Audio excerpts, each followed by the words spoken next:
الحمدللہ نحمدہ ونستعینہ ونستغفرہ ونؤمن بہ ونتوکل علیہ ونعوذ باللہ من شرور انفسنا ومن سیئات اعمالنا من یہدہ اللہ فلا مضل لہ ومن یضللہ فلا ہادی لہ ونشہد ان لا الہ الا اللہ وحدہ لا شریک لہ ونشهد ان سیدنا محمدا عبدہ ورسولہ ارسلہ بالہدی ودین الحق لیظہرہ علی الدین کلہ وکفی باللہ شہیدا فصلی اللہ علیہ وسلم تسلیما کثیرا کثیرا اما بعد فاعوذ باللہ من الشیطان الرجیم بسم اللہ الرحمن الرحیم یا ایھا الذین آمنوا لا ترفعوا اصواتکم فوق صوت النبی ولا تجہروا لہ بالقول کجہر بعضکم لبعض ان تحبط اعمالکم وانتم لا تشعرون ان الذین یغضون اصواتهم عند رسول اللہ اولئک الذین امتحن اللہ قلوبهم للتقوی لہم مغفرۃ واجر عظیم۔ محترم بزرگوں، دوستوں، عزیزوں اور بھائیوں، اب سب جانتے ہیں کہ اس ہفتے میں 2 روز قبل ہمارے ملک کی سب سے بڑی عدالت نے نبی اکرم صلی اللہ علیہ وسلم کی توہین کرنے والی عورت کو چھوڑ دیا ہے، اور اس سے ہم سب کے دل دکھے ہوئے ہیں۔ نبی اکرم صلی اللہ علیہ وسلم کوئی آرڈنری انسان نہیں ہے، انسان ہے لیکن آرڈنری انسان نہیں ہے۔ ہر ملک میں اس کے قوانین میں جو بھی سربراہ ہوتا ہے اس کے کچھ خاص احترام کی چیزیں ہوتی ہیں۔ ستیانہ روڈ پر گیٹوں کے بعد ایک دکان ہے، ندیم الیکٹرک سٹور۔ اس کے مالکان میں سے ان کے ایک بھائی ندیم ہے جن کے نام پر دکان ہے۔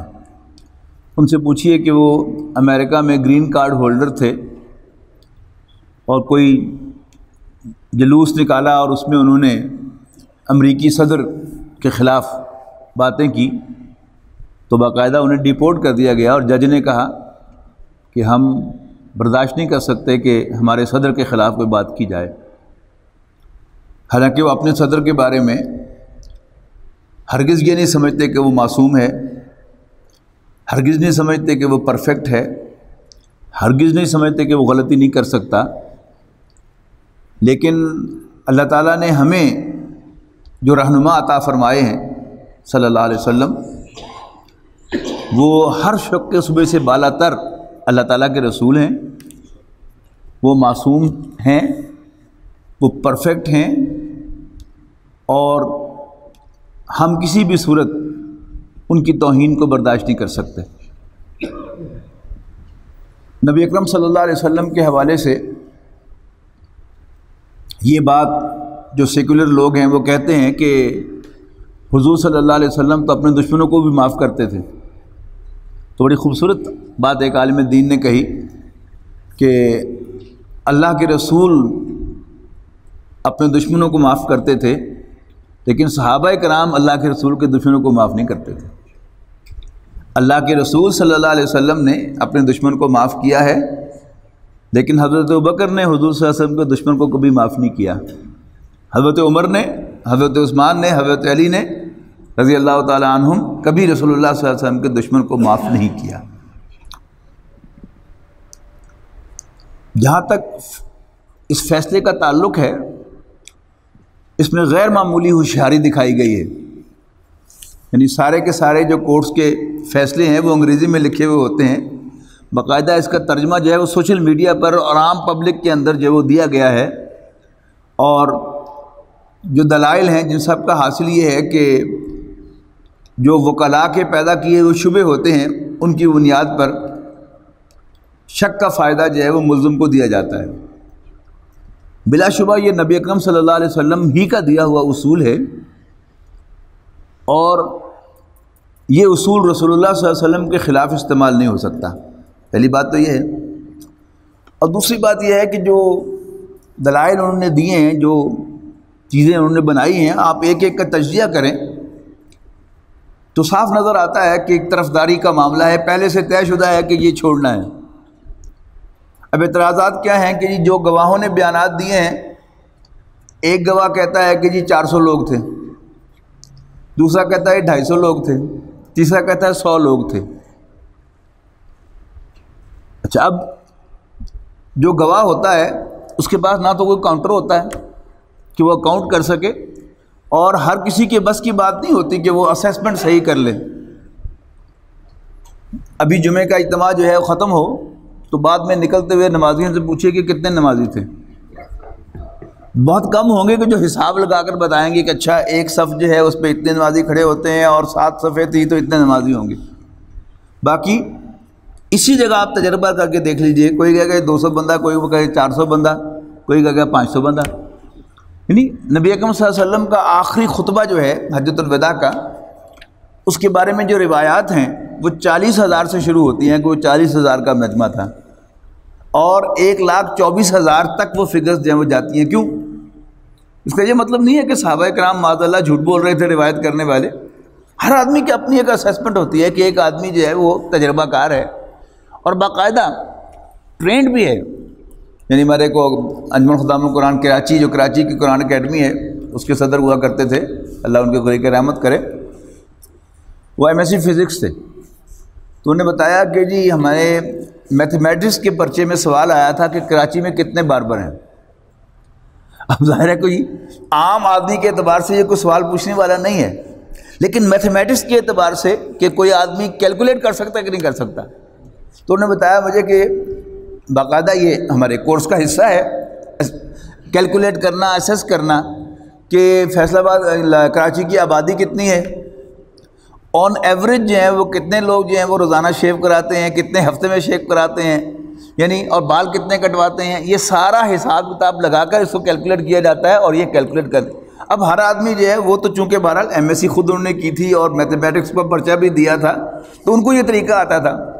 اور مجھے کوئی پوچھے کہ فیصل آباد میں کتنے باربر ہیں، میں تو نہیں جواب دے سکتا اس کا۔ ایویں ایک ہوائی چھوڑوں گا میں، وہ تکا لگ گیا تو لگ گیا اور نہیں لگا تو نہیں لگا۔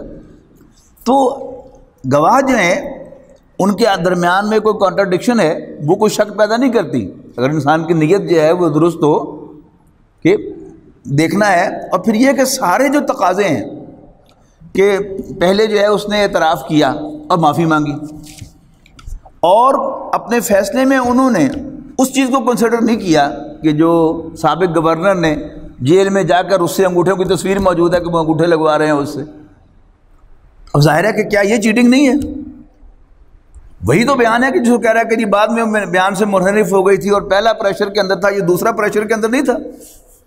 ایک گورنر جو ہے اس کو کیا حق پہنچتا ہے کہ وہ جائے عدالت اس میں جیل کے اندر اور وہاں جا کر اس سے انگوٹھے لگوائے نیا بیان جو ہے وہ لے کر؟ تو کیا یہ چیٹنگ نہیں ہے؟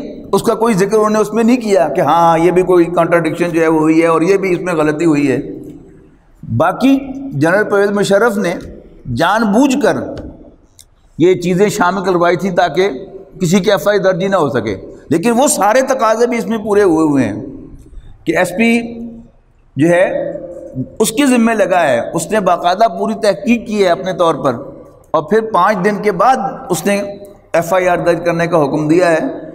اب کہتے بھی ہیں کہ ہاں لیٹ ہوئی ہے لیکن اس کا فرق نہیں، یعنی ذکر بھی کر دیا، کہہ دیا کہ اس کی حیثیت تھی، لیکن آخر میں جا کر پھر اس کو مشکوک قرار دے دیا۔ اور بڑی خوبصورت بات کہی ہے مفتی منیب الرحمان صاحب نے، انہوں نے کہا کہ جی جتنے بھی ملزمان ہوتے ہیں وہ سارے اپنے بیان سے منحرف ہوتے ہیں، تو کیا کوئی نظیر ہے ایسی کہ کوئی شخص جو ہے وہ کوئی مجرم قتل کا وہ بعد میں اپنے بیان سے منحرف ہوا ہو اور اس کے انحراف کی بنیاد پر جو ہے اس کو چھوڑ دیا گیا ہو؟ اور یہ جو واقعہ ہوا ہے یہ بڑی ایک عجیب بات ہے، اللہ تعالیٰ کی طرف سے ہے کہ 31 اکتوبر کو غازی علم الدین شہید کو پھانسی دی گئی تھی، اور 31 اکتوبر ہی کو آسیہ کو چھوڑا ہے سپریم کورٹ نے۔ اور یہ جو ہے بیان سے انحراف آتا ہے غازی علم الدین کے کیس کے بارے میں کہ ان کے وکیل قائد اعظم تھے، اور وہ وکیل بھی کیسے ہے اس کی ایک اندر کی کہانی بھی مجھے معلوم ہے کہ ہمارے مرزا ایوب بیگ صاحب جو تنظیم اسلامی کے مرکزی ناظم نشر و اشاعت ہیں، ان کے والد اور ان کے چچا علامہ اقبال کے مصاحبین میں سے تھے، اور ان کی رہائش بھاٹی کے اندر تھی، بھاٹی کے رہنے والے تھے غازی علم الدین شہید۔ تو جب یہ واقعہ پیش ہوا تو کہتے ہیں کہ ان کے یعنی بیٹے نے بتایا، انہوں نے کہا کہ جی پھر ہمارے چچا اور والد جو تھے وہ علامہ اقبال کے پاس گئے کہ یوں واقعہ پیش ہوا ہے رات، اور انہوں نے تو علم الدین نے تو اپنے آپ کو پیش کر دیا۔ علامہ اقبال نے ساری تفصیل سنی اور اٹھ کے اندر چلے گئے، اور تھوڑی دیر کے بعد برآمد ہوئے ایک خط اور 5,000 روپے کے ساتھ۔ یعنی اس وقت 5,000 روپیہ کتنی ویلیو کے ہے آپ اس خود اندازہ لگا لیجئے۔ تو انہوں نے کہا کہ جی یہ آپ بامبے چلے جائیں جناح صاحب کے پاس، یہ میں نے خط لکھ دیا ان کے نام، تو وہ یہ کیس جو ہیں وہ لیں گے، لڑیں گے، اور یہ جناح صاحب کی فیس ہے یہ بھی ان کو دے دینا۔ یہ جو ہوتے ہیں بڑے لوگ، مجھے معلوم ہے کہ ڈاکٹر اسرار احمد صاحب رحمہ اللہ کے پاس بھی بہت سے لوگ جو ہے وہ دے جاتے تھے کہ یہ کسی اچھے کام میں لگا دیں۔ تو علامہ اقبال کے پاس وہ رقم تھی تو انہوں نے 5,000 روپیہ فیس اس وقت دی ساتھ علامہ اقبال قائد اعظم کی۔ تو کہتے ہیں جی پھر ہمارے بزرگ جو تھے وہاں چلے گئے قائد اعظم کے ساتھ، اور ان کو خط دیا علامہ صاحب کا اور 5,000 روپیہ ان کی فیس دی۔ قائد اعظم نے بھی سارا خط پڑھا اور ان سے تفصیل پوچھی، وہ بھی اٹھ کے اندر چلے گئے۔ تھوڑی دیر کے بعد باہر آئے تو 10,000 روپیہ اور مختار نامہ اس پر دستخط کروانے کے لیے، اور ساتھ تیسری چیز تھی رسید 5,000 روپے کی۔ جانبداری تھی نا ان کی کہ میں نے فیس لی ہے تو اس کا ٹیکس بھی مجھے ادا کرنا ہے۔ یہ پورے 5,000 کی فیس دی اور آ کر کہا بیگ صاحبان سے کہ یہ آپ نے جو 5,000 روپے مجھے فیس دی ہے یہ اس کی رسید ہے، اور یہ مختار نامہ جو ہے آپ اس سے دستخط کروا کے علم الدین سے مجھے پوسٹ کر دیں، اور یہ 10,000 روپیہ اس کے گھر والوں کو دے دیں میری طرف سے۔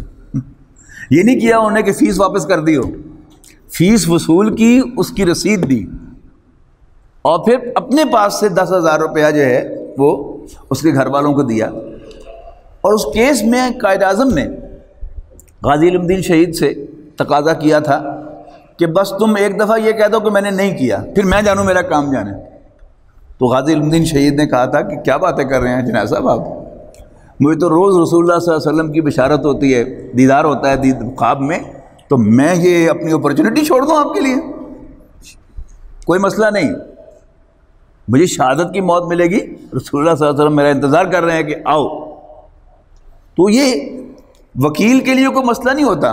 اور عام طور پر سب سے بنیادی بات کیا ہے کہ جب تک کوئی شخص وہ اقبال جرم کر رہا ہے کہ ہاں میں نے کیا ہے، جیسے یہ انہوں نے ممتاز قادری نے کیا، کسی بھی اسٹیج پر انہوں نے نہیں کہا کہ میں نے نہیں کیا، خود جا کر پیش ہوئے تھے، جیسے غازی علم الدین شہید پیش ہوئے تھے، ممتاز قادری بھی خود جا کر پیش ہوئے اور کہا کہ مجھے اریسٹ کرو، اور کسی بھی اسٹیج پر انہوں نے اس کا انکار نہیں کیا۔ تو ہمیشہ جو بھی مجرم ہوتا ہے وہ وکیلوں کی انسٹرکشن پر انکار کیا کرتا ہے، اور پھر جب صرف وکیل ہی نہیں، ایک صوبے کا گورنر جو ہے وہ جا کر اس کو کہہ رہا کہ بس تم یہ بیان دے دو، تو اگر عدالت میں نے پھانسی دے بھی دی، تمہیں سزا دے بھی دی، تو میں صدر صاحب سے میں نے بات کر لی ہے، اس کا کوئی ذکر جو ہے انہوں نے نہیں کیا اپنے اس فیصلے کے اندر کہ یہ بھی ایک ہوا تھا اور یہ بھی کوئی چیٹنگ ہے، یہ بھی کوئی عدالتی کارروائی میں اس کا بھی کوئی عمل دخل ہونا چاہیے۔ یعنی وہ بیان جس میں وہ منحرف ہوئی ہے، وہ بیان جو ہے اس کا حوالہ دیا ہے چیف جسٹس صاحب نے اپنے فیصلے میں، لیکن اس کا کوئی حوالہ نہیں دیا کہ وہ بیان جو ہے وہ کہاں سے آیا تھا، کس نے لکھوایا تھا، کس نے ان کے انگوٹھا لگوایا تھا۔ حالانکہ سوشل میڈیا پر اس کی تصاویر موجود ہیں، اخبار میں اس وقت تصویر آ گئی تھی، اور پریس کانفرنس کی تھی گورنر صاحب نے کہ میں یہ کروں گا۔ تو وہ ساری چیزیں جو ہیں ان کو نظر انداز کرتے ہوئے وہ ایک چیز جو ہے وہ کی گئی ہے۔ پھر دوسری بات یہ ہے کہ آبویسلی آپ پوری کہانی کو پڑھیں تو اس میں صاف نظر آتا ہے کہ اگر وہ پانی کا واقعے کو بھی لے آئیں اس میں صاف نظر آتا ہے کہ انہوں نے اس سے پانی پینے سے انکار کیا، تو اس نے غصے میں آ کر، ظاہر ہے اگلا آدمی بھی کہتا ہے، اور اس نے ظاہر ہے کہ حضور صلی اللہ علیہ وسلم کے بارے میں وہ الفاظ جو ہے وہ کہے تو جو نازیبہ الفاظ تھے جن کو دہرانا جو ہے وہ کسی مسلمان کے لیے بھی ممکن نہیں ہے بآسانی کہ وہ دہرا سکے کہ یہ بات کہی تھی۔ اسی میں ایک لطیفہ یاد آ گیا کہ ساہیوال میں ایک صاحب نے، یعنی ایک مرزائی ان کے سامنے سے گزر رہا تھا، تو انہوں نے مرزا غلام محمد قادیانی کو گالی دی، تو اس نے کیس دائر کر دیا کہ اس نے مرزا غلام محمد قادیانی کو گالی دی ہے۔ عدالت میں پیش ہو گئے۔ اب جو لوگ تھے وہاں ختم نبوت والوں سے رابطہ ہوا، انہوں نے لاہور بھیجا، لاہور سے انہیں ایک عالم بھیجا پوری طرح، وکیل نے کہا جی وکیل کوئی ڈھونڈ لیں تو پھر ہم اپنا وکیل اپنا عالم بھیجیں گے جو ان کو پوری طرح تربیت دے کے آئے گا۔ وکیل صاحب نے اخبار البت عالم کی سارے باتیں سنا، پھر انہوں نے کہا فکر نہ کریں۔ کارروائی شروع ہوئی تو وکیل صفائی نے کہا کہ کیا گالی دی تھی، تو اس قادیانی نے کہا کہ ابھی مجھے یاد نہیں۔ وہ جج صاحب سے کہتا ہے کہ جی میں 8-10 گالیاں دیتا ہوں، تو پھر یہ اس میں سے بتائیں کہ میں نے کون سی گالی دی تھی۔ 10 گالیاں دی، انہوں نے کہا ان میں سے، کہتا نہیں ان میں سے کوئی۔ انہوں نے کچھ اور دی گالیاں، انہوں نے کہا جی ان میں سے کوئی تھی، انہوں نے کہا ان میں سے نہیں۔ جج صاحب جو تھے وہ منہ پہ رومال رکھ کے مسکرا رہے تھے، تو آخر 40-50 گالیاں عدالت میں دے کر انہیں پوچھا ان میں سے، انہوں نے کہا نہیں۔ تو جج وکیل صاحب نے کہا کہ جی مجھے 2 دن مہلت دیں، میں اور گالیاں بھی سوچ کے آؤں گا اور پھر میں آپ کے سامنے پیش کروں گا۔ انہوں نے کہا ٹھیک ہے۔ تو 2 دن کے بعد جب گئے وکیل صاحب تو انہیں پوچھا کہ جی کیس، انہوں نے کہا جی وہ آپ کے فوراً بعد ہی وہ اپنی درخواست واپس لے گیا تھا۔ تو نبی اکرم صلی اللہ علیہ وسلم کے بارے میں جو بھی اس نے گالی دی وہ ہمیں ضرورت نہیں ہے کہ ہم اس کو دہرائیں، لیکن عدالت جب ہر چیز کی اسکروٹنی کر رہی ہے تو ایک سرکمسٹینشل ایویڈنس بھی ہوتا ہے نا۔ اگر واقعی وہ پانی پینے کا واقعہ بھی پیش آیا تھا تو دل مانتا ہے اس بات کو کہ اس نے غصے میں آ کے ان عورتوں کو بھی سنائی ہوں گی، اور تمہارا نبی بھی ایسا ہے یہ بھی کہہ دیا ہوگا، اور ایسا ہی کیا اس نے، جو کہانی پتہ چلتی ہے وہ ایسی ہے۔ تو نبی اکرم صلی اللہ علیہ وسلم کا جو مقام و مرتبہ ہے وہ ہر شک و شبے سے بالا تر ہے، اور ہمارے ایمان کا تقاضا ہے۔ یعنی یہ تو اب واقعہ پیش آیا ہے، آج تو میں امید رکھتا ہوں کہ تقریباً ہر مسجد میں اسی موضوع پر گفتگو ہو رہی ہوگی، لیکن کم سے کم اس مسجد میں قرآن اکیڈمی میں آپ نے میری زبان سے بارہا یہ تذکرہ سنا ہوگا کہ دین اصل میں دین محمد ہے صلی اللہ علیہ وسلم۔ کیوں؟ اللہ کے ماننے والے بہت ہیں، یہودی بھی اللہ کو مانتے ہیں، عیسائی بھی اللہ کو مانتے ہیں، نام کے فرق کے ساتھ ہندو بھی اللہ کو مانتے ہیں۔ وہ پرانا جو ایران کا مذہب تھا وہ بھی 2 خدا بنائے ہوئے تھے، لیکن کوئی نہ کوئی کسی بڑے کا تصور جو ہے پایا جاتا ہے۔ لیکن 2 مذہب جو ہیں خاص طور پر آج دنیا میں وہ باقاعدہ موحد بڑے مذاہب میں سے ہیں۔ ایک تو یہودی، خاص طور پر آپ جوئش ویب سائٹ کھولیں یا ایک گوگل پہ چلے جائیں اور جوئش بیلیفس جو ہے وہ ٹائپ کریں تو آپ کو سامنے آ جائے گا کہ یہودی، آج کا یہودی اللہ تعالیٰ کو مانتا ہے جیسے ہم مانتے ہیں توحید کے ساتھ۔ وہ فرشتوں کو مانتا ہے، کتابوں کو مانتا ہے، نبیوں کو مانتا ہے، بعث بعد الموت کو مانتا ہے، قیامت کو مانتا ہے، جنت کو مانتا ہے، دوزخ کو مانتا ہے۔ پھر کمی کیا ہے؟ کیا وہ مسلمان ہو گیا؟ ہرگز نہیں۔ مسلمان ہوتا ہے کوئی بھی شخص نبی اکرم صلی اللہ علیہ وسلم کو واضح الفاظ میں اللہ تعالیٰ کا رسول ماننے سے، اور ان کی لائی ہوئی ہدایت کو حرف آخر سمجھنے سے۔ ان کے بعد کوئی اور ہدایت نہیں ہے، ان سے آگے کوئی اور ہدایت نہیں ہے، تب وہ کوئی شخص مسلمان ہوتا ہے۔ اور وائس ورثہ، جو میں نے آپ کو آیت سنائی ہے سورۃ الحجرات کی 2 آیات میں فرمایا گیا یا ایھا الذین آمنوا لا ترفعوا اصواتکم فوق صوت النبی صلی اللہ علیہ وسلم، اے ایمان والو اپنی آوازوں کو نبی صلی اللہ علیہ وسلم کی آواز پر بلند نہ کیا کرو۔ ولا تجہروا لہ بالقول کجہر بعضکم لبعض، اور ان سے اونچی آواز میں گفتگو نہ کیا کرو جیسے تم آپس میں ایک دوسرے سے گرمی سردی کر لیتے ہو، اونچی آواز میں بول لیتے ہو۔ ان تحبط اعمالکم، ایسا نہ ہو کہ تمہارے تمام اعمال ضائع ہو جائیں، وانتم لا تشعرون، اور تمہیں شعور بھی نہ ہو، یو ہیو نو آئیڈیا، اور تمہارے اعمال سارے ضائع۔ کیسا کیوں ہے اس کو سمجھ لیجئے۔ دیکھیے اللہ تعالیٰ نے کچھ رشتے بنائے ہیں، وہ اللہ تعالیٰ نے خود بنائے ہیں، ان کو اللہ تعالیٰ ہی توڑ سکتا ہے اور وہ نہیں توڑتا۔ مثلا مجھے اللہ تعالیٰ نے جس شخص کا بیٹا بنایا وہی میرا باپ ہے، آپ کا سب کا معاملہ بھی ایسا ہی ہے۔ اب ہم میں سے کوئی اپنے بیٹے کو آگ کر دے، اخبار میں اس کا اعلان دے دے کہ میں نے اس کو آگ کر دیا ہے، میرا اس سے کوئی تعلق نہیں ہے، وہ میرا بیٹا نہیں ہے، اور بیٹے سے بھی کہہ دے کہ تم میری قبر پر بھی نہ آنا، میری چارپائی کو بھی ہاتھ نہ لگانا، میرا جنازہ بھی نہ پڑھنا، تو کیا وہ بیٹا نہیں رہتا؟ وہ بیٹا رہتا ہے، اس لیے کہ یہ رشتہ اللہ تعالیٰ نے بنایا تھا، انسان کے بس میں نہیں ہے اس رشتے کو توڑنا۔ اس کے مقابلے میں میاں بیوی کا رشتہ جو ہے وہ زبان سے بنتا ہے۔ عورت دو گواہوں کی موجودگی میں کہتی ہے کہ مجھے کوئی اعتراض نہیں اگر آپ فلاں بن فلاں سے میری شادی کرا دیں۔ یہ کیا ہے؟ اسے ایجاب کہتے ہیں، پچھلی دفعہ بحث ہوئی تھی، اس پر گفتگو ہوئی تھی۔ اور پھر اس کے بعد نکاح خواں جو ہے وہ دولہا کو آفر کرتا ہے کہ میں نے فلاں بنت فلاں کا نکاح تم سے کیا، تم نے قبول کیا۔ اب جب وہ اس زبان سے کہتا ہے میں نے قبول کیا، تو وہ عورت اس کی بیوی بن جاتی ہے۔ تو اب یہ رشتہ جو ہے یہ زبان سے بنا ہے، یہ زبان سے ہی ٹوٹ جائے گا اگر اسی زبان کے ساتھ وہ شخص کہہ دے گا کہ میں نے فلاں بنت فلاں کو طلاق دی، میں نے اپنی بیوی کو طلاق دی، تو رشتہ ٹوٹ جائے گا۔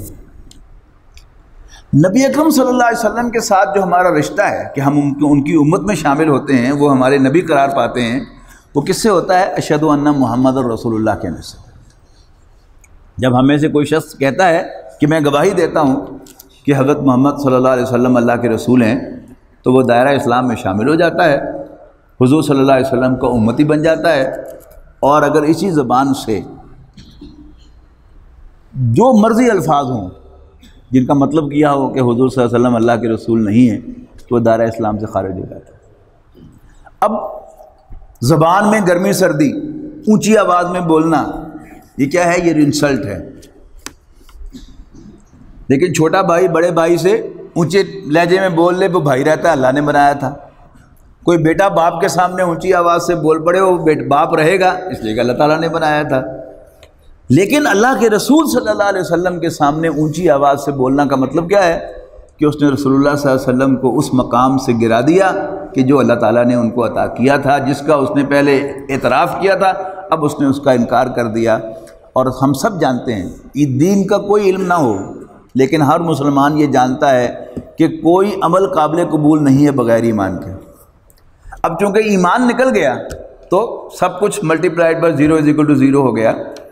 تو اس بات کو سمجھیے، تو بڑے واضح الفاظ میں کہا گیا ہے کہ حضور صلی اللہ علیہ وسلم سے اونچی آواز میں بھی بات نہ کرنا۔ ایسا نہ ہو کہ تمہارے تمام اعمال ضائع ہو جائیں اور تم اسے، یعنی انتم لا تشعرون، لفظی ترجمہ آتا ہے کہ تمہیں سمجھ ہی نہ آئے، تمہیں شعور نہ ہو۔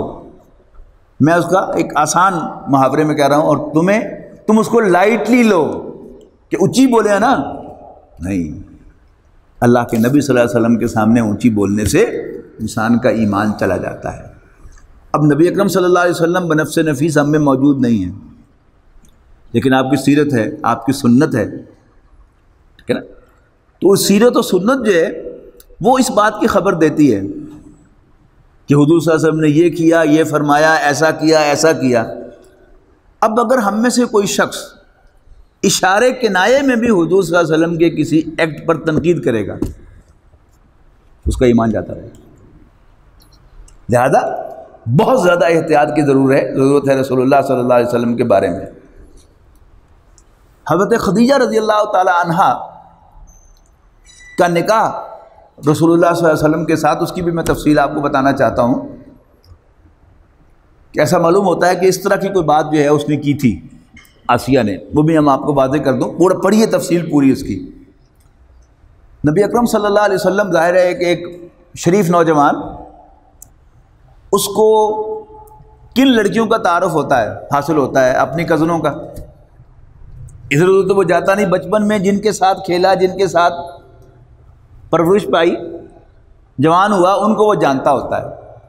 تو رسول اللہ صلی اللہ علیہ وسلم کا جو ذہن گیا تھا شادی کے لیے، وہ حضرت ام ہانی جو بعد میں ایمان لائیں، حضرت علی کی بہن، ابو طالب کی بیٹی، ان سے آپ نے اپنے چچا سے کہا کہ میری شادی ام ہانی سے کر دو۔ تو چچا نے رسول اللہ صلی اللہ علیہ وسلم کو رشتہ نہیں دیا۔ یعنی ایک طرف اس کا ابو طالب کا کردار ہے کہ اس نے خاندان سے باہر رسول اللہ صلی اللہ علیہ وسلم کو آؤٹ رائٹ سپورٹ کیا، اور قریش سے کہا کہ خبردار میرے ساڑھے منڈے نو ہاتھ لایا تھا، لیکن بہرحال اللہ تعالیٰ کو منظور نہیں تھا۔ حضرت خدیجہ رضی اللہ تعالیٰ عنہ اللہ تعالیٰ نے آپ کے لیے تیار کی ہوئی تھی، لہذا اس نے انکار کر دیا۔ اس کے بعد نبی اکرم صلی اللہ علیہ وسلم کے بارے میں حضرت خدیجہ کو 1 2 3 کئی خواب آئے۔ سب سے پہلا خواب ان کو بہت پہلے آیا کہ انہوں نے خواب میں دیکھا کہ سورج جو ہے وہ ان کے گھر میں آ گیا ہے، اور پوری دنیا کے لوگ سورج سے روشنی لینے کے لیے ان کے گھر آ رہے ہیں۔ تو حضرت خدیجہ نے اپنے اس خواب کا ذکر کیا ورقہ بن نوفل کے، جو ان کا چچیرا بھائی تھا، نوفل کا بیٹا، اس سے ذکر کیا کہ میں نے یہ خواب دیکھا ہے۔ تو اس نے کہا کہ تمہارے گھر میں کوئی اللہ کا نبی آئے گا۔ تو حضرت خدیجہ سمجھی کہ شاید میرے گھر میں کوئی نبی پیدا ہوگا، لیکن اس کے بعد پھر ایک سٹیج پر جب حضور، ایک طرف حضرت خدیجہ کی ریپوٹیشن تھی کہ یہ پاک باز خاتون ہے، حضور صلی اللہ علیہ وسلم کے 2 لقب تھے نا، صادق اور امین۔ حضرت خدیجہ کو جو لقب یا خطاب دیا تھا مکے کے لوگوں نے، وہ تھا الطاہرہ، پاک باز خاتون۔ حضور صلی اللہ علیہ وسلم کے شایان شان بھی ایسی خاتون تھی نا، الطیبات للطیبین، پاک باز خاتون۔ تو ادھر انہوں نے رسول اللہ صلی اللہ علیہ وسلم کی ریپوٹیشن سنی کہ ہاشمیوں کا ایک نوجوان جو ہے وہ بہت سمجھدار، بہت دیانتدار اور انتہائی سچا ہے۔ تو انہوں نے خواہش ظاہر کی کہ تم میرا مال لے کے جاؤ، اس لیے کہ حضور صلی اللہ علیہ وسلم تجارت کے پیشے سے وابستہ تھے، دوسروں کا مال لے کے جاتے تھے اور اس میں سے جو نفع ہوتا تھا اور اس میں سے کچھ کمیشن انہیں ملتی تھی۔ تو حضرت خدیجہ نے بلایا کہ آپ میرا مال لے کے جائیں، ساتھ 2 غلام بھیجے، اور ان سے کہا کہ تمہیں یہ جو کہیں تم نے کرنا ہے۔ ان میں سے ایک غلام کا نام میسرہ تھا۔ اس سفر سے واپس آئے تو میسرہ نے، ایک تو نفع بہت ہوا، اور حضرت خدیجہ نے یعنی باقیوں کے مقابلے میں دگنی کمیشن دی رسول اللہ صلی اللہ علیہ وسلم کو۔ اور میسرہ نے آ کر جو احوال بیان کیے اور رسول اللہ صلی اللہ علیہ وسلم کی جو تعریفیں کی، حضرت خدیجہ رضی اللہ تعالیٰ عنہ نے خوش ہو کر اسے آزاد کر دیا۔ اور اس کے بعد حضرت خدیجہ نے پروپوز کیا رسول اللہ صلی اللہ علیہ وسلم کو۔ یہ بڑا دلچسپ واقعہ ہے کہ انہوں نے اپنی سہیلیوں سے ذکر کیا، بھی میرا تو دل ہے کہ مجھے تو یہ لڑکا جو ہے اچھا لگ رہا ہے، بہت زیادہ اچھا لگا ہے، میں تو بہت امپریس ہو گئی ہوں، میں تو چاہتی ہوں اس سے شادی کروں۔ تو سہیلیوں نے کہا کہ ٹھیک ہے بھائی، جیسی تمہاری مرضی ہے۔ لیکن اگلا سوال یہ ہوا کہ پھر پیغام کیسے بھیجا جائے؟ تو نفیسہ نامی ایک سہیلی تھی حضرت خدیجہ کی، اس نے ذمہ داری لی کہ میں بات کروں گی۔ تو رسول اللہ صلی اللہ علیہ وسلم کعبے کا طواف کر کے نکل رہے تھے، تو وہ آگے سے آئی، اس نے کہا کہ محمد تم نے شادی نہیں کرنی۔ اب پہلا جو ایکسپیرینس تھا کہ سگے چچا نے بیٹی نہیں دی، تو رسول اللہ صلی اللہ علیہ وسلم نے فرمایا کہ میرے ساتھ شادی کون کرے گی؟ نفیسہ نے کہا اگر کوئی تیار ہو تو رسول اللہ صلی اللہ علیہ وسلم نے فرمایا کہ پہلے نام بتاؤ پھر میں تمہیں اپنا رسپانس دوں گا۔ تو اس نے کہا کہ خدیجہ۔ اب خدیجہ کی ریپوٹیشن کیا تھی کہ وہ ایک پاک باز خاتون ہے، اگرچہ عمر میں بڑی تھی 15 سال۔ تو رسول اللہ صلی اللہ علیہ وسلم نے کہا کہ ہاں خدیجہ مجھے منظور ہے۔ اب جو فارمل طریقہ ہے وہ کیا ہے کہ جی لڑکے والے جو ہیں وہ ہمیشہ سوال ڈالنے کے لیے جاتے ہیں، یہ پرانی روایت ہے۔ تو حضور صلی اللہ علیہ وسلم نے آ کر اپنے چچا سے ذکر کیا کہ اس طرح معاملہ پیش آیا ہے کہ خدیجہ مجھ سے نکاح کرنے کو تیار ہے۔ تو ابو طالب نے اپنے 2 بھائیوں یعنی جو نسبتاً بڑے تھے عمر میں، حضرت حمزہ تو چھوٹے تھے نا، تو حضور کی عمر کے تھے، حضرت عباس رضی اللہ تعالیٰ عنہ اور ابو لہب، ان سے ذکر کیا اور کہا کہ جی بھائی رشتہ مانگنے کے لیے جانا ہے۔ تو ابو لہب نے کہا حضور صلی اللہ علیہ وسلم سے مخاطب ہو کر، اوے بےزتی نہ کرا دیں کدھرے، ظاہر ہے نہ ہو جائے تو بڑی بےزتی ہوگی کہ بنو ہاشم کو نہ ہو گئی۔ بہرحال یہ تینوں جو ہے گئے، اور ادھر سے چچا حضرت خدیجہ کا، وہ حضرت خدیجہ ہی کے گھر میں یہ ملاقات ہوئی، اور ادھر سے ان کا چچا جو تھا ظاہر ہے وہ ان کے حضرت خدیجہ کے ولی کی حیثیت سے آیا، گفتگو کی، ہاں ہو گئی۔ تو ابو طالب نے پوچھا کہ اچھا اب یہ بتاؤ مہر کیا لوگے؟ تو چچا نے یعنی کوئی بڑا بولنا چاہا لیکن اس کی زبان اکھلا گئی وہ کچھ کہہ نہیں سکا۔ تو ابو طالب نے کہا کہ ہاں میں سمجھ گیا ہوں، یعنی تم اچھی اماؤنٹ جو ہے وہ لینا چاہتے ہو۔ حضرت عباس نے کہا کہ بولو کیا مانگتے ہو، میں گھوڑے پر سوار ہو کر گاؤں گاؤں جاؤں گا، بادشاہوں کے پاس جاؤں گا اور تمہاری ڈیمانڈ پوری کری کرو، بولو تم کیا مانگتے ہو۔ تو حضرت خدیجہ رضی اللہ تعالی عنہ نے فرمایا کہ یہ مہر میں ادا کروں گی۔ تو ابو لہب بڑبڑایا، نبی سنو جی، عورت مہر ادا کر رہی ہے۔ تو حضرت عباس نے اس سے کہا کہ منڈا کمدا ہوئے تو عورت ہر قیمت تے انہیں لیندی ہے، تیرے وغیرہ گھٹو ہوئے تو پائی پائی وصول بھی کر دیو۔ بڑا دلچسپ یہ معاملہ ہے۔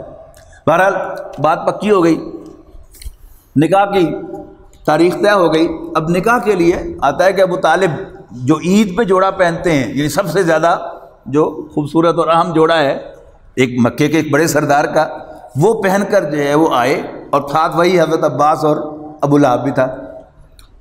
تو وہاں آئے اور نکاح ہو گیا، اور ہمارے ہاں جیسے نکاح ہوتا ہے عربوں کے یہاں ذرا اس سے مختلف ہوتا ہے۔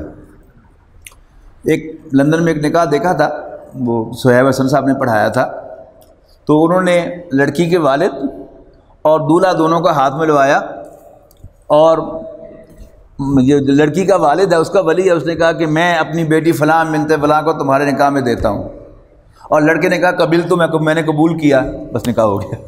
یعنی بیچ میں وہ نکاح خاص صرف خطبہ پڑھنے کے لیے ہے، لیکن نکاح جو ہے وہ لڑکی کا ولی اور دولہا جو ہے یہ ہاتھ میں ہاتھ دے کر وہ ایک دوسرے کو کہتے ہیں، وہ کہتا ہے کہ میں نے اپنی بیٹی تمہارے نکاح میں دی، وہ کہتا ہے قبل تو میں نے قبول کی، بس نکاح ہو گیا۔ تو بس ایسا ہی کچھ ہوا ہوگا کہ ادھر سے حضور صلی اللہ علیہ وسلم اور ادھر سے چچا ان کا۔ اب اس کے بعد نکاح کی تقریب مکمل ہو گئی، تو اب سب اٹھ کے جانے لگے، ابو لہب بھی اٹھ کے چلا، حضرت عباس بھی چلے، اور ابو طالب بھی اٹھ کے چلا، اور رسول اللہ صلی اللہ علیہ وسلم بھی اٹھ کر ابو طالب کے پیچھے پیچھے جانے لگے۔ بہت خوبصورت یہ واقعہ ہے۔ تو ظاہر حضرت خدیجہ کو پتا تھا کہ ان کا گھر نہیں ہے اپنا کوئی، یہ تو چچا کے گھر میں ہی رہتے ہیں۔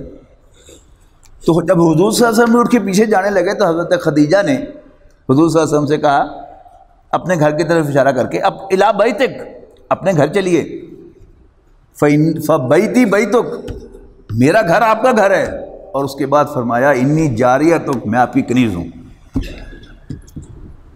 اور حضرت خدیجہ نے یہ کہا ہی نہیں، سیرت پڑھیے گا، کنیز بن کے دکھایا ہے رسول اللہ صلی اللہ علیہ وسلم۔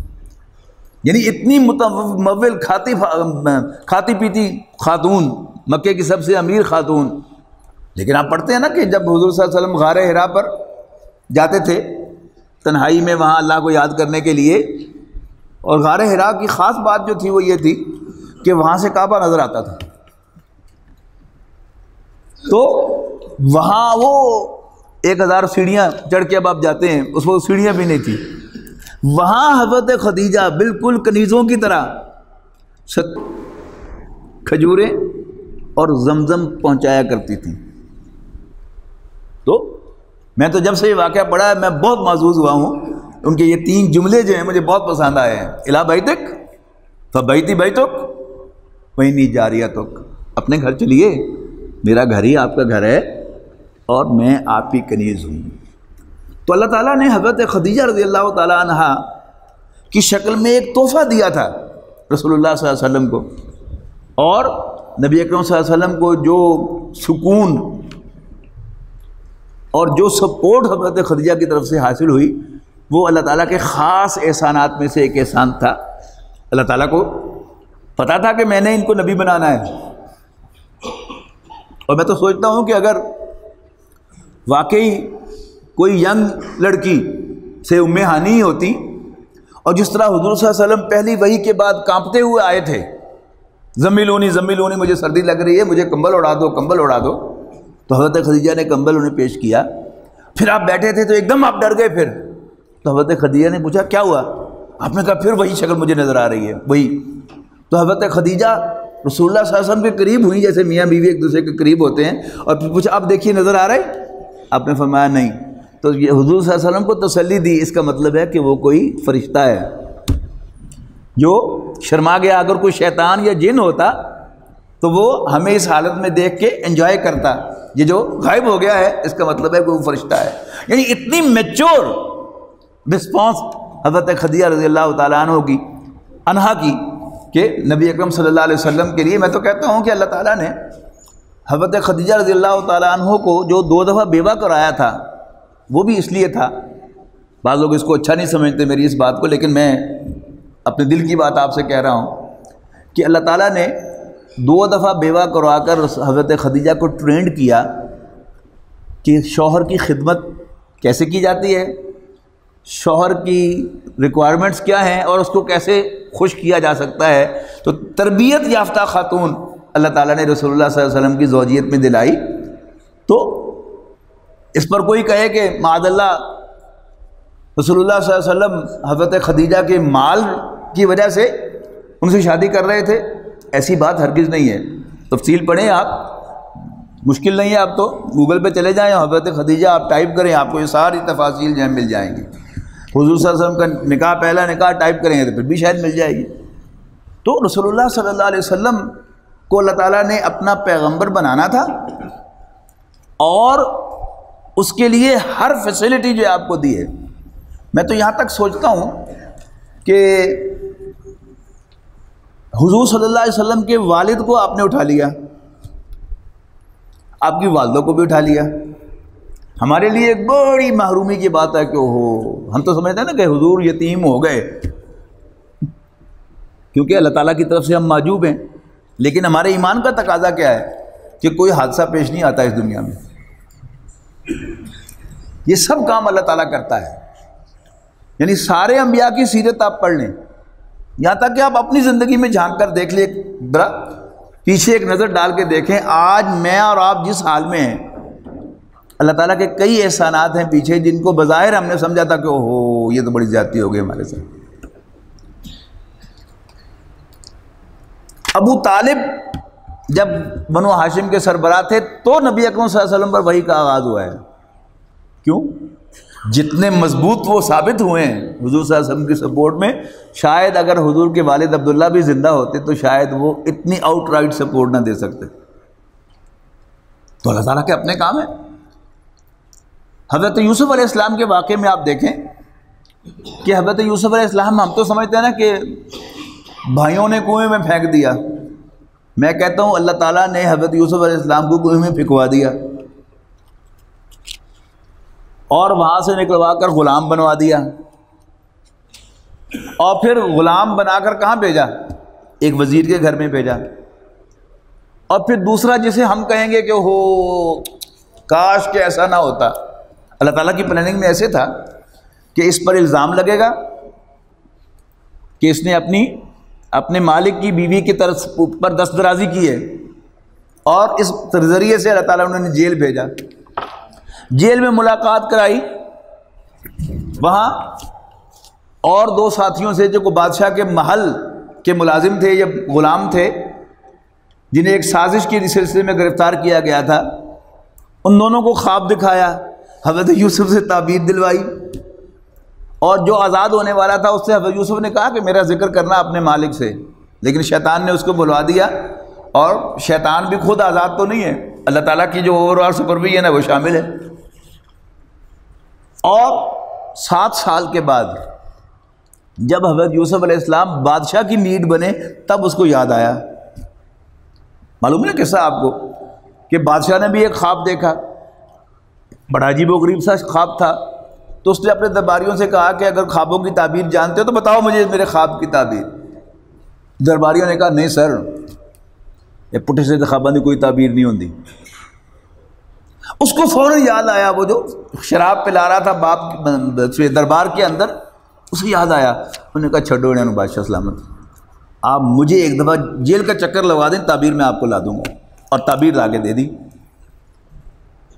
اور اب اس نے کہا کہ اتنا سمجھدار آدمی جیل میں کیا کر رہا ہے، اس کو میرے پاس لے کے آؤ. حضرت یوسف علیہ السلام نے آنے سے انکار کیا کہ مجھ پر ایک فرد جرم عائد کر کے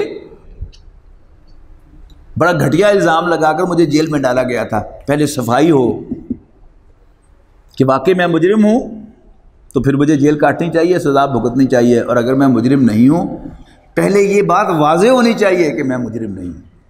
اور کہا کہ لی یعلم، تاکہ وہ جان لے. مراد کون ہے؟ وہ وزیر جس کے آپ غلام تھے، کہ میں نے اس کی عدم موجودگی میں اس کے ساتھ کوئی دھوکہ، کوئی خیانت نہیں کی. البتہ وما ابرئ نفسی ان النفس لامارۃ بالسوء، کہ میں بھی اپنے نفس سے ابو نہیں ہوں، مبرہ نہیں ہوں. یقیناً نفس تو برائی کا حکم دیتا ہی ہے، الا ما رحم ربی، ہاں اگر میرا رب مجھ پر رحم فرمائے تو بچ سکتا ہوں میں برائی سے، ورنہ نہیں بچ سکتا. تو اللہ تعالیٰ کی یہ ساری پلاننگ جو ہے اس میں حضرت خدیجہ رضی اللہ تعالی عنہ کا رول ہے. اور حضرت خدیجہ رضی اللہ تعالی عنہ نے علی العنان رسول اللہ صلی اللہ علیہ وسلم کو پروپوز کیا. رسول اللہ صلی اللہ علیہ وسلم نے پروپوز نہیں کیا حضرت خدیجہ کو، حضرت خدیجہ نے پروپوز کیا. اور پھر پہلے تو یہ سمجھا کہ میرا مال ان کا مال ہے، لیکن چونکہ اعلان نہیں تھا، باقاعدہ ہبہ نہیں کیا تھا، تو رسول اللہ صلی اللہ علیہ وسلم کی طرف سے ایک ایکسپریشن آیا کہ اگر میرے پاس بھی کچھ مال ہوتا تو میں یہ حاجت مندوں کی مدد کرتا. تفصیل میں نہیں جا رہا میں. تو حضرت خدیجہ نے رضی اللہ تعالی عنہ مکے کے سرداروں کو انوائٹ کیا گھر، اور ان سے کہا کہ تم سب گواہ رہو، میں نے اپنا سارا مال اپنے شوہر محمد بن عبداللہ کو ہبہ کر دیا. یہ جو سورہ والضحیٰ میں آیا نا، ووجدک عائلا فاغنی، اللہ تعالیٰ نے آپ کو تنگ دست پایا تو غنی کر دیا. بہرحال قصہ مختصر یہ کہ بہت ہی زیادہ جو ہے زیادتی کی ہے سپریم کورٹ نے، اور صاف فیصلے کو آپ پڑھ لیں جو دو تین میں نے اشارے آپ کو کیے ہیں، ان کی روشنی میں اب ہر اینڈرائڈ فون کے اندر وہ آ گیا ہے فیصلہ، اس کو پڑھیں اور غور کریں. اس کا مقصد کیا ہے یہ فیصلے کو عام کرنے کا؟ کہ سارے دلائل وغیرہ یہ ثابت کرنا کہ یہ مشکوک تھا لہذا کیا ہے ہم نے. وہ کتنا مشکوک تھا اب خود دوبارہ آپ اس فیصلے کو پڑھیں. یہ دو تین باتیں جو میں نے نوٹ کروائی ہیں، اور بھی بہت سی آ رہی ہیں باتیں سامنے. جو ایکسپرٹس ہیں، براتی کراچی کے ایک وکیل، ان کا تجزیہ آیا ہے سارے فیصلے کے اوپر بڑا خوبصورت، وہ بھی سوشل میڈیا پر آیا ہے. تو اس کو ہمیں سمجھنا چاہیے کہ نبی اکرم صلی اللہ علیہ وسلم کوئی عام انسان نہیں ہے، اور مسلمان کے دین و ایمان کا مسئلہ ہے رسول اللہ صلی اللہ علیہ وسلم کو ماننا، آپ کا احترام کرنا بھی، آپ کا احترام کرانا بھی. یہی بات کہ رہی یہ بات کہ حضور صلی اللہ علیہ وسلم نے اپنے سارے دشمنوں کو معاف کیا، ایسی بات بھی نہیں ہے. کعب بن اشرف ایک یہودی سردار تھا، نبی اکرم صلی اللہ علیہ وسلم نے اس کی ٹارگٹ کلنگ کروائی ہے. اس کا قصور کیا تھا کہ وہ حضور صلی اللہ علیہ وسلم کے خلاف اشعار پڑھا کرتا تھا. ابو رافع ایک شخص تھا، نبی اکرم صلی اللہ علیہ وسلم نے اس کی بھی ٹارگٹ کلنگ کروائی ہے. یعنی بہت سی چیزیں جو آج عام ہو گئی ہیں اور ان کو اچھالا جاتا ہے اخبارات میں، میں یہ سمجھتا ہوں کہ ان کا مقصد رسول اللہ صلی اللہ علیہ وسلم کے بارے میں مسلمانوں کو متنفر کرنا ہوتا ہے. لیکن مسلمان کو اگر اپنا دین ایمان چاہیے تو وہ اس میں بڑا محتاط رہے، کوئی بات رسول اللہ صلی اللہ علیہ وسلم کے خلاف سننے کو تیار نہ ہو. اور وہ بات جو میں نے کئی دفعہ کہی ہے، وقت اگرچہ ہو گیا ہے میں پھر دوہرا رہا ہوں، کہ آج انٹرنیشنل لاء میں یہ چیز جو ہے وہ شامل کر لی گئی ہے کہ کسی بھی پیسنجر کو ایئرپورٹ پر 9 گھنٹے کے لیے ڈیٹین کیا جا سکتا ہے انٹیروگیشن کے لیے. کوئی شخص یہاں سے سوار ہوا ہے، رات کے 12 بجے اس کی فلائٹ ہے لاہور سے، وہ رات سو تو نہیں سکے گا نا. اس نے رپورٹ کیا یا صبح 4 بجے فلائٹ ہے تو 12 بجے رپورٹ کرے گا، 4 بجے فلائٹ ٹلے گی، اور اس کے بعد 18-20 گھنٹے کا سفر کر کے وہ نیو یارک پہنچے گا تھکا ہوا. اب اس کو کوئی پکڑ لے وہاں پر ایئرپورٹ پر بٹھا لے اور اس سے الٹے سیدھے سوار کرنے لگے، تو اس بات کا امکان ہے کہ کوئی شخص جو ہے وہ پہلے اس سے پوچھا جائے کہ گلا کاٹنا کیسا ہے، کہے گا بالکل اس کا اسلام سے کوئی تعلق نہیں ہے. اور پھر کہے گا سوال کرنے والا، وہ جو 1400 سال پہلے مدینے میں محمد نے مساکر کیا تھا صلی اللہ علیہ وسلم، اس کے بارے میں کیا رائے ہے؟ میں نے بارہا عرض کیا ہے، پھر دوہرا رہا ہوں کہ ہرگز ہمیں اسمارٹ نہیں بننا وہاں پر کہ ہم اس میں کوئی دلائل سے ادھر سے کریں، بات ہی نہیں سننی. حضرت ابوبکر کی سنت پر عمل کرنا ہے کہ حضرت ابوبکر جب حضور صلی اللہ علیہ وسلم کو معراج ہوئی اور آپ نے حرم میں آ کر اعلان کیا کہ میں راتوں رات فلسطین گیا ہوں اور 7 آسمانوں کی سیر کر کے آیا ہوں، تو ایک آدمی بڑا خوش ہوا اور گیا حضرت ابوبکر کے پاس کہ بھائی یہ بتاؤ کہ اگر کوئی شخص یہ کہے کہ میں راتوں رات فلسطین گیا ہوں، 7 آسمانوں کی سیر کر کے آیا ہوں، تو مان لو گے؟ تو حضرت ابوبکر نے کہا کہ ایسا کیسے ہو سکتا ہے؟ بڑا خوش ہوا کہ میرا تیر نشانے پہ لگ گیا. انہوں نے کہا تمہارا دوست تو کہہ رہا ہے صلی اللہ علیہ وسلم. تو حضرت ابوبکر نے پوچھا کہ کیا محمد نے کہا ہے صلی اللہ علیہ وسلم؟ اس نے کہا. انہوں نے کہا پھر مجھے کوئی شک ہی نہیں ہے، اس لیے کہ میں انہیں اللہ کا رسول مانتا ہوں. کوئی آپ کو گھما پھرا کر کارنر بھی کر دے، اور ڈر انہوں نے کیا بٹھایا ہے؟ یہ ابو غریب جیل جو ہے اس کی کہانیاں خود انہوں نے لیک کی ہیں، اور وہ جو گوانٹانامو بے جیل ہے اس کی کہانیاں خود انہوں نے لیک کی ہیں ہمیں ڈرانے کے لیے. تو مسلمان کو تیار رہنا چاہیے کہ اسے گولی مار دی جائے، اسے زندہ جلا دیا جائے، اس کی زندہ جسم سے کھال ادھیڑی جائے، وہ اس کے لیے تیار ہے. لیکن رسول اللہ صلی اللہ علیہ وسلم کے خلاف کوئی ایک لفظ اس کی زبان سے نہیں نکلنا چاہیے. اللہ تعالیٰ ہمیں اس کی ہمت اور توفیق عطا فرمائے. آخر دعوانا الحمدللہ رب العالمین. بہت شکریہ.